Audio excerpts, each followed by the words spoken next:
A graphic of the Perkins logo swoops across the screen, revealing a chapter heading. Additional skills necessary for Braille literacy. There are two things that are in addition to the decoding and the phonics and the comprehension and the normal components of reading. The Braille reader has the mechanics of actually reading the Braille page and finding things on the Braille page. And of course in writing, the mechanics of using the tools to do that.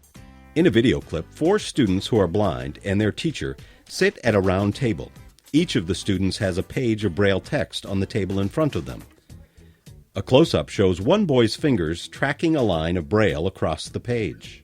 Some readers have tactile sensitivity in different fingers. There are some methods that are pretty standard in how we teach kids to use both hands and to use all the fingers to do different kinds of jobs.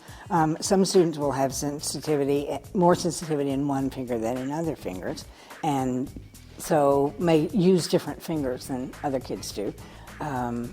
Some kids will use one hand to anticipate the next line and go there before they finish the end of the line. Some kids will not do that.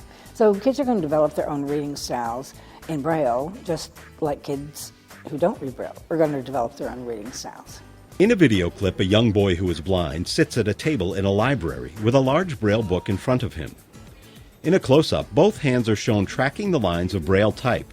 The fingers of his left hand track about halfway across the page, then drop down and back to the left to find the start of the next line. Generally, one finger is doing the actual perception of the letter itself, and the other fingers are helping to track across the line horizontally.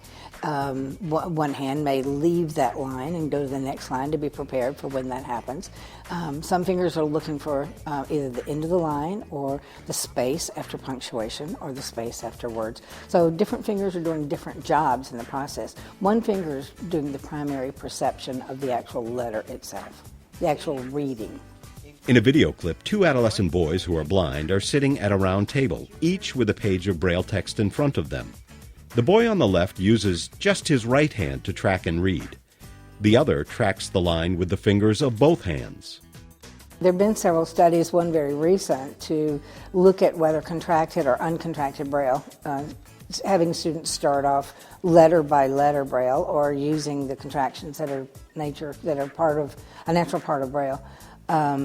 And what they discovered was that there really is not a whole lot of significant difference in the long run by the time students are pretty solid readers, depending on which way they started. In looking at the environment in which students learn to read Braille, most of the kids in the country are included in regular classrooms in their own neighborhood schools. So they have teachers of visually impaired that are the specialists in teaching Braille, and they very often are itinerant and come certain days, certain times to see the student.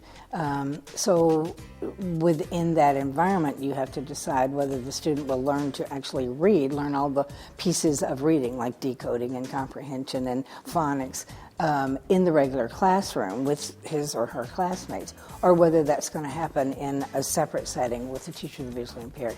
And that very much depends on the environment and the philosophies that are there in that particular school.